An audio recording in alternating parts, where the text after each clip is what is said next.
ভদ্রলোকের বাড়ি খুঁজে বের করতে অনেক দেরি হলো। কাঁঠাল বাগানের এক গলির ভেতর পুরনো ধাঁচের বাড়ি। অনেকক্ষণ কড়া নাড়বার পর অসম্ভব রোগা এক ভদ্রলোক বেরিয়ে এলেন। বিরক্ত মুখে বললেন, কাকে চান? মিসির সাহেবকে খুঁজছি। তাকে কি জন্য দরকার? জি, দরকার আছে একটা। আপনি কি মিসির সাহেব? হ্যাঁ, বলেন, দরকারটা বলেন। রাস্তায় দাঁড়িয়ে সমস্যার কথা বলতে হবে নাকি? আনিস অস্বস্তি বোধ করতে লাগলো। ভদ্রলোকের ভাবভঙ্গি এরকম, বাইরেই দাঁড় করিয়ে রাখবেন, ভেতরে ঢুকতে দেবেন না। আনিস বলল, ভেতরে এসে বলি? ভেতরে আসবেন? ঠিক আছে, আসুন। মিসির সাহেব যেন নিতান্তই অনিচ্ছায় দরজা থেকে সরে দাঁড়ালেন। ঘন অন্ধকার, 3-4টা বেতের চেয়ার ছাড়া আর আসবাবপত্র নেই। বসুন আপনি। আনিস বসল। ভদ্রলোক বললেন, আজ আমার শরীর ভালো না, আলসার আছে, ব্যথা হচ্ছে অনেক। তাড়াতাড়ি বলুন, কি বলবেন? আমার স্ত্রীর একটা ব্যাপার নিয়ে আপনার কাছে এসেছি। আপনার নাম শুনেই এসেছি। আমার নাম শুনে এসেছেন? জি। আমার এত নাম ডাক আছে তা তো জানতাম না। স্পেসিফিক্যালি বলুন তো, কার কাছে শুনেছেন? আনিস আমতা আমতা করতে লাগলো। ভদ্রলোক অসহিংস স্বরে বললেন, বলুন, কে বলল? আমার অফিসের এক ভদ্রলোক, কমলেন্দু বাবু। আপনি নাকি তার বোনের চিকিৎসা করেছিলেন? ও আচ্ছা, চিনেছি, কমলেন্দু। শোনেন, আমি কিন্তু ডাক্তার নই, জানেন তো? জি স্যার, জানি। আচ্ছা, আগে এক কাপ চা খান, তারপর কথা বলব। রোগীটি কে বললেন? আপনার স্ত্রী? জি। বয়স কত? 16-17। বলেন কি, আপনার তো মনে হয় 40-এর মতো, ঠিক না? আনিস শুকনো গলায় বলল, আমার 37। এরকম অল্প বয়সী মেয়ে বিয়ে করেছেন কেন? এটা আবার কেমন প্রশ্ন? আনিসের মনে হলো কমলেন্দুবাবুর কথা শুনে এখানে আসাটাই ঠিক হয়নি। ভদ্রলোকের নিজেরই মনে হয় মাথার ঠিক নেই। একজন অপরিচিত মানুষকে কেউ এরকম কথা বলতে পারে? বলুন বলুন, এরকম অল্প বয়সী মেয়ে বিয়ে করলেন কেন? হয়ে গেছে আর। বলতে চান না বোঝা যাচ্ছে। ঠিক আছে, বলতে হবে না। চার কথা বলে আসি, চা খেয়ে তারপর শুরু করব। ভদ্রলোক আনিসকে বাহিরে বসিয়ে ভেতরে চলে গেলেন। তারপর আর আসার নামগন্ধ নেই। 8-9 বছরের একটা বাচ্চা মেয়ে এসে এক কাপ দারুণ মিষ্টি সরভাষা চা দিয়ে চলে গেল।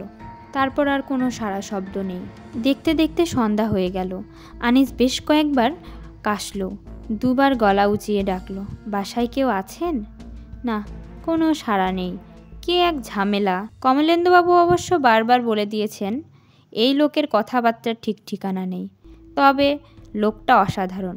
আনিসের কাছে অসাধারণ কিছু মনে হয়নি, তবে তার চোখের দৃষ্টি খুব তীক্ষ্ণ, এটি অবশ্য প্রথমেই চোখে পড়ে। আর দ্বিতীয় যে বিষয়টি চোখে পড়ে সেটি হচ্ছে তার হাতের আঙ্গুল, অস্বাভাবিক লম্বা লম্বা সব কটা আঙ্গুল। এই যে অনেকক্ষণ বসিয়ে রাখলাম। না, ঠিক আছে। ঠিক থাকবে কেন? ঠিক না। লোকটি এই প্রথমবার হাসলো, থেমে থেমে বলল, আলসার আছে তো, ব্যথায় কাহিল হয়ে শুয়ে পড়েছিলাম, অমনি ঘুম এসে গেল। আমি তাহলে আরেক দিন আসি? না, এসেছেন যখন বসুন, চা দিয়েছিল? জি। বেশ, বলুন তো কি বলবেন? আনিস চুপ করে রইল। এটা এমন একটা ব্যাপার যা চট করে অপরিচিত কাউকে বলা যায় না। ভদ্রলোক শান্ত স্বরে বললেন, আপনার স্ত্রীর মাথা ঠিক নেই, তাই তো? জি না স্যার, মাথা ঠিক আছে। পাগল নন? জি না। তাহলে আমার কাছে এসেছেন কেন? মাঝে মাঝে সে অস্বাভাবিক আচরণ করে। কী রকম অস্বাভাবিক? ভয় পায়, মাঝে মাঝে এরকম হয়। ভয় পায়? তার মানে কি? কিসের ভয়? ভূতের ভয়। ঠিক জানেন ভয়টা ভূতের? জি না, ঠিক জানি না, মনে হয় এরকম। ভদ্রলোক একটি চুরুট ধরিয়ে খক খক করে কাশতে কাশতে বললেন, বার্মা থেকে আমার এক বন্ধু এনেছে, অতি বাজে জিনিস। আনিস কিছু বলল না, তবে এই ভদ্রলোকের স্টাইলটা তার পছন্দ হলো। ভদ্রলোক অবলীলায় অন্য একটি প্রসঙ্গ নিয়ে এসেছেন এবং এমনভাবে কথা বলছেন যেন আগের কথাবার্তা তার কিছুই মনে নেই। এরকম চুরুট 4-5টা খেলে যক্ষা হয়ে যাবে। আপনাকে দেব একটা? জি না। ফেলে দিতে মায়া লাগে বলেই খাই। খাওয়ার জিনিস না, অখাদ্য। তবে হাবানা চুরুটগুলো ভালো। হাবানা চুরুট খেয়েছেন কখনো? জি না, খুব ভালো। মাঝে মাঝে আমার এক বন্ধু আমাকে দিয়ে যায়। ভদ্রলোক চুরুটে টান দিয়ে আবার ঘর কাঁপিয়ে কাশতে শুরু করলেন। কাশি থামতেই বললেন, এখন আমি আপনাকে কয়েকটা প্রশ্ন করব, যথাযথ জবাব দেবেন। জি আচ্ছা। প্রথম প্রশ্ন, আপনার স্ত্রী কি সুন্দরী? জি। বেশ সুন্দরী? জি। আপনার স্ত্রী কখন ভয় পান, রাতে না দিনে? সাধারণত রাতে, তবে একবার দুপুরে ভয় পেয়েছিল। ভয়টা কীরকম সেটা বলেন। মনে হয় কিছু একটা দেখে। সববার কি একই জিনিস দেখেন, নাকি এক একবার এক এক রকম? এটা আমি বলতে পারছি না। ওই সময় কি তিনি কোনো রকম গন্ধ পান? আমি ঠিক বলতে পারছি না। যখন সুস্থ হয়ে ওঠেন তখন কি তার ভয়ের কথা মনে থাকে? বেশিরভাগ সময় ভুলে যায়, তবে মাঝে মাঝে থাকে। আপনার স্ত্রীর স্বাস্থ্য নিশ্চয়ই খারাপ? জি। উনি কখন ভয় পেয়েছিলেন বলতে পারবেন? জি না, তবে খুব ছোটবেলায়। প্রথম ভয়ের ঘটনাটা আমাকে বলুন, আমি সেটা ঠিক জানি না। আপনি অনেক কিছু জানেন না মনে হচ্ছে। আপনার স্ত্রীকে একদিন নিয়ে আসুন। আনিস কিছুক্ষণ চুপ থেকে বলল, আমি তাকে আনতে চাই না। কেন চান না? সে খুব সেন্সিটিভ। সে যদি টের পায় যে তার এই অস্বাভাবিকতা নিয়ে আমি লোকজনের সাথে আলাপ করেছি, তাহলে খুব মন খারাপ করবে। দেখুন ভাই, আপনার স্ত্রীর সঙ্গে কথা না বলে কিছুই করা যাবে না। আপনার স্ত্রী অসুস্থ এবং আমার মনে হচ্ছে এই অসুখ দ্রুত বেড়ে যাবে। আপনি তাকে নিয়ে আসবেন। আনিস উঠে দাঁড়ালো, ক্ষীণ স্বরে বলল, আপনাকে কত দেব? ভদ্রলোক বিস্মিত হয়ে বললেন, কমলেন্দুবাবু আপনাকে বলেননি আমি ফিজ নেই না? এই কাজ আমি শখের খাতিরে করি, বুঝতে পেরেছেন? জি পেরেছি। তবে আপনি যদি ভালো গোলাপের চারা পান তাহলে আমাকে দিতে পারেন। আমার গোলাপের খুব শখ। সব মিলিয়ে 30টি ডিফারেন্ট ভ্যারাইটির চারা আমার কাছে আছে। একটি আছে দারুণ ইন্টারেস্টিং, ঘাস ফুলের মতন ছোট সাইজের গোলাপ। তাই নাকি? জি। ওরা বলে মাইক্রো রোজ। হল্যান্ডের গোলাপ, কড়া গন্ধ। দেখবেন? আরেক দিন দেখব। আজ দেরি হয়ে গেছে। আমার স্ত্রী একা থাকে।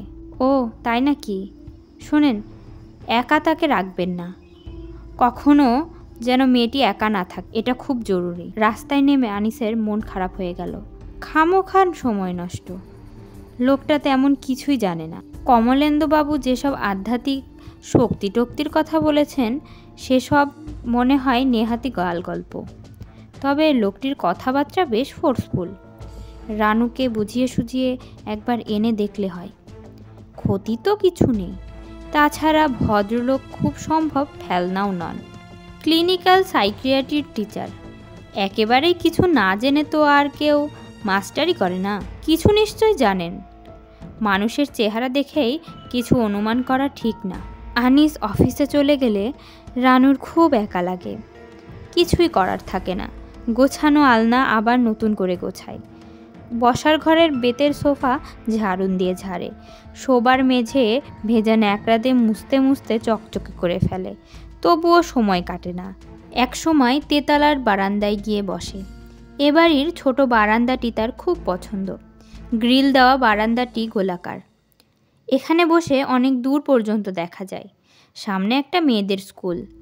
টিফিন টাইমে মেয়েগুলোর কর্মকাণ্ড দেখতে এমন মজা লাগে। রানু প্রায় সারা দুপুরই বারান্দাতে বসে থাকে। একা একা ঘরে বসে থাকতে ভালো লাগে না। কেমন যেন নিঃশ্বাস বন্ধ হয়ে আসে। একটু যেন ভয় ভয়ও লাগে।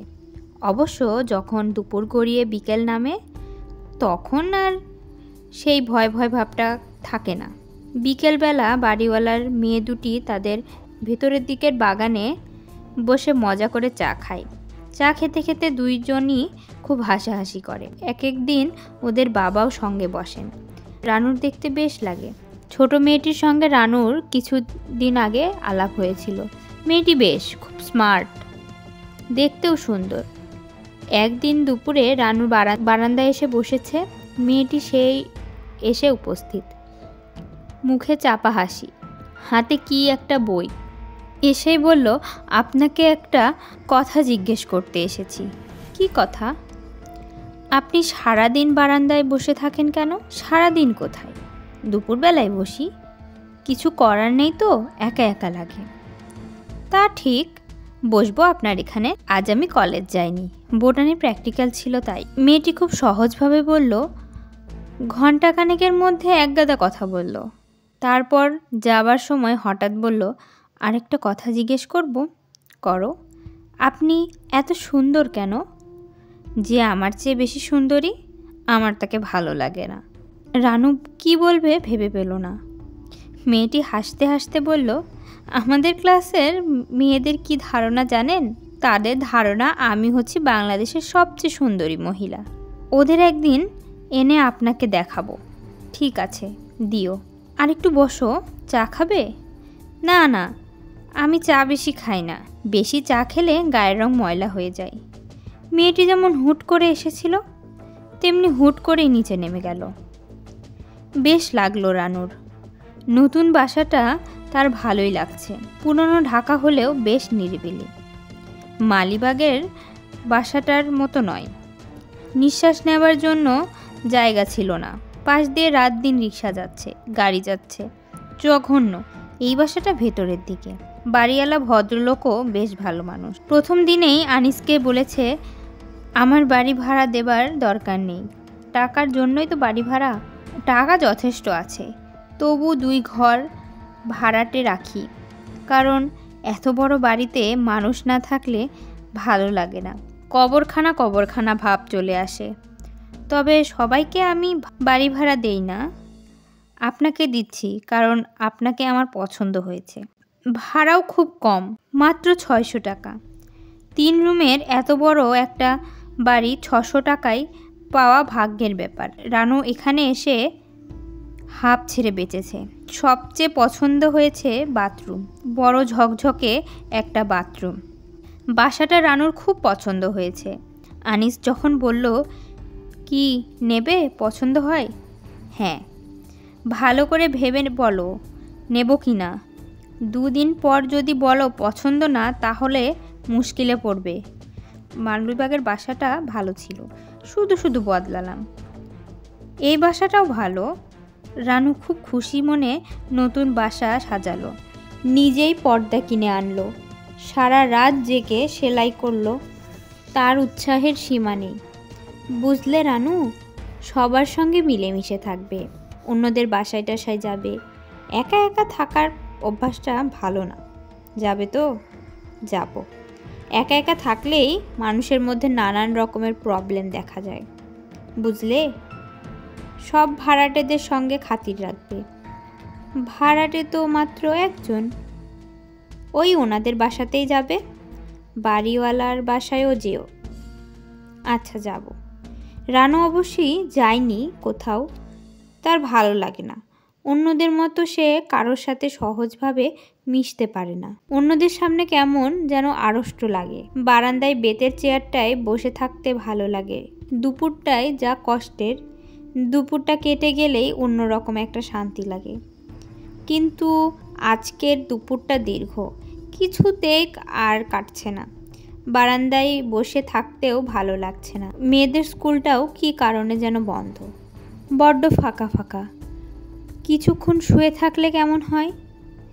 ভেতরের ঘরের ভেতরটা কেমন যেন অন্যরকম। রানু ভেতরে ঢুকে জানালার পর্দা ফেলে দিল। অনেকখানি অন্ধকার হয়ে গেল। অন্ধকারও চুপচাপ। আর তখনই স্পষ্ট গলায় কেউ ডেকে উঠল, রানু, রানু। কয়েক মুহূর্ত রানু নড়ল না, অপেক্ষা করতে লাগলো। কিন্তু যে ডেকে উঠেছে সে দ্বিতীয়বার আর ডাকল না। রানুও এই রকম চারিদিকে নিস্তব্ধতার মধ্যে একজন অশরীরী কেউ ডেকে ওঠে। অসংখ্যবার শুনেছে সে ডাক। কে সে? কোত্থেকে আসে? রানু ফিসফিস করে বলল, কে? কোনো জবাব পাওয়া গেল না। কে তুমি? জানালার পর্দাটা শুধু কাঁপছে। বিকেল হয়ে এসেছে। রানু একটা নিঃশ্বাস ফেলে বারান্দায় এসে দাঁড়ালো। নিচের বাগানে বাড়িওয়ালার বড় মেয়েটি হাঁটছে। নীলু বোধহয় ওর নাম। এই মেয়েটি তার বোনের মতো নয়, গম্ভীর, কথাবার্তাও প্রায় বলেই না। তবুও ওকে দেখলে রানুর মনে হয় মেয়েটি বড় ভালো, মায়াবতী মেয়ে। রানু দেখল বিষণ্ণ ভঙ্গিতে মেয়েটি একা একা বসে আছে। তার ইচ্ছে হলো নিচে নেমে ওর সঙ্গে কথা বলার, কিন্তু সে গেল না।